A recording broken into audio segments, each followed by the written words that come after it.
My name is Silvia Forlati. I am originally Italian and an architect, and I'm actually not in Italy at the moment, but behind me you see the skyscape of Vienna. And what I would like to do today is to tell you about a research I've been doing, partly with my architecture office, Share Architects, but also with the Technical University of Vienna, and how this research connects to the issue of spatial justice.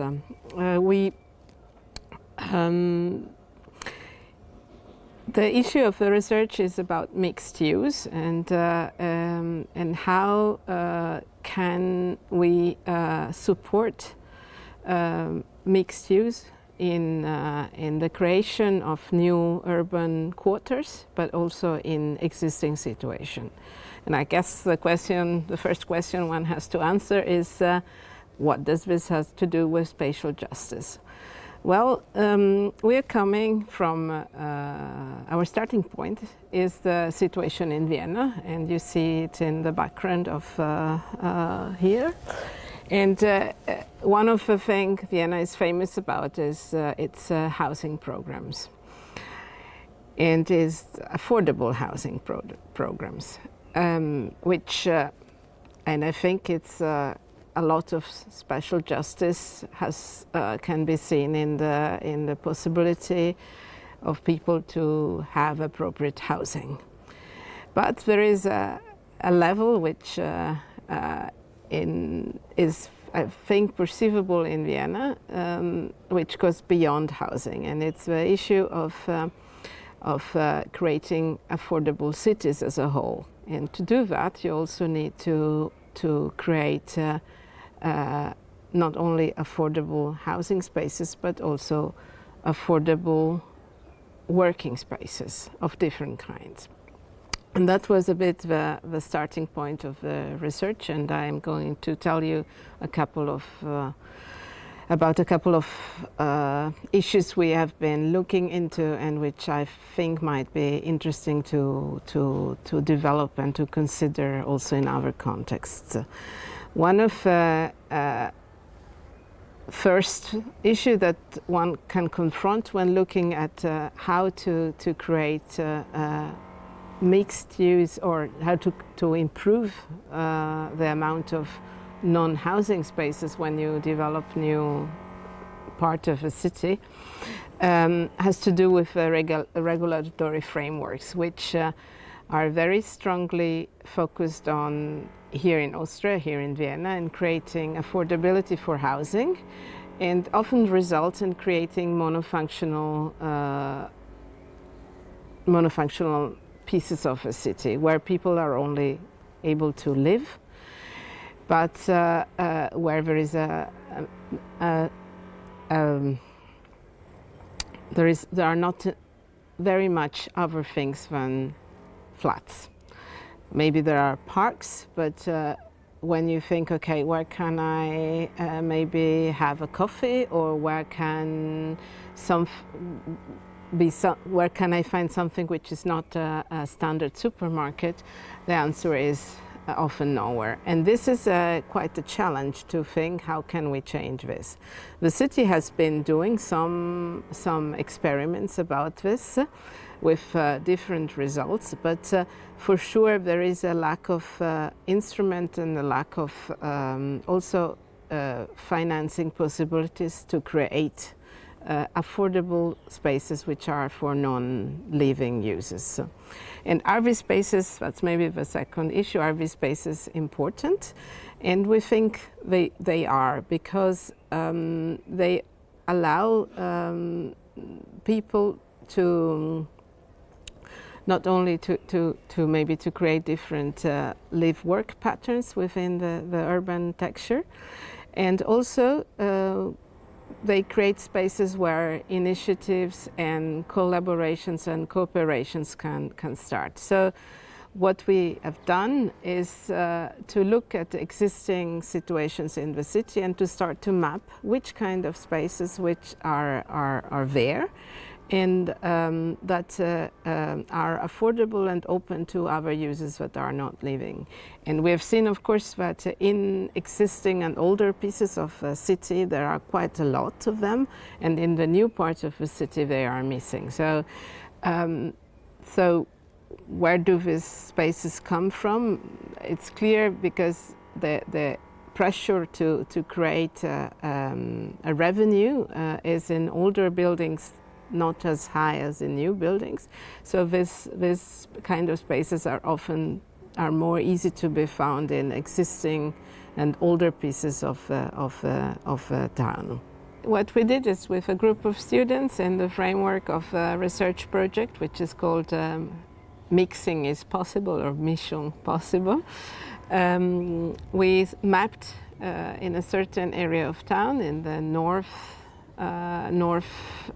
Nordbahnhof, we mapped which kind of spaces are there and how do they work. And one of the results of this mapping was to highlight the fact that they are actually often the result of initiatives and of cooperations, that they also create a kind of invisible and mostly unplanned infrastructure within the city, where also external people can receive something back from these spaces. Like, for example, they often have small spaces for events where you can maybe create have your birthday party, or there is a space for making some theater, or even workshop situations, or places where lectures are given that are for free. So they basically offer, with kind of low cost possibilities of various kind, very much also to do with cultural inputs, which is not planned, has not a high level of subsidies, or low mostly, and also based on passions and of singular persons and visions of singular persons who want to create something. And this kind of infrastructure is also something that makes the life of the citizens much better. So the interesting part of this is the question: okay, how can you help this kind of ecological system to a kind of ecology of, if you want to grow, and which kind of instruments could be put in place. In a city like Vienna, for example, we have a lot of instruments that are dedicating to housing and how to create affordable housing in certain places. And then you have also instruments that are maybe supporting entrepreneurs or this kind of ideas, but they are not linked to mostly not linked to specific places. So the idea to kind of, how can you help initiative within a certain geographical area is for sure interesting, and also moving, let's say, to instead of just looking, the option of top-down interventions like the housing might be, the option of bottom-up subsidies, that's usual, but the possibility maybe also of bottom-linked instruments where you help initiatives to move forwards, but the initiative is coming from itself and not from you as a city.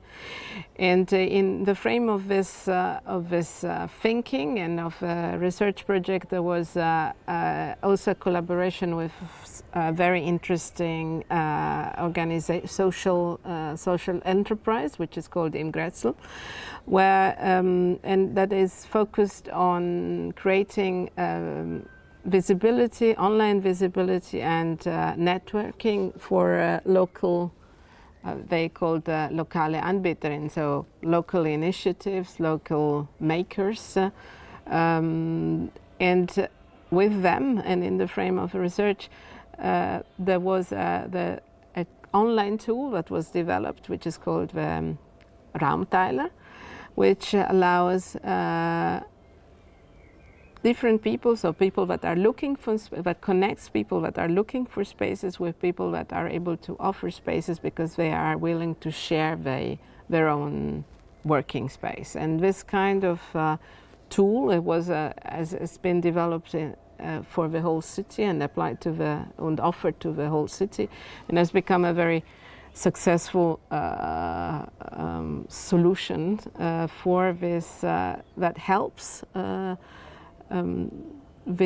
the creation of this kind of spaces. At the bottom line, I think we are now also going towards the end of my input. I think it's this possibility of looking at the small things. It's a bit like if a city is a big, a lot of ingredients being prepared in the food. Sometimes you need a little bit of salt or a little bit of a certain spice to create the right flavor.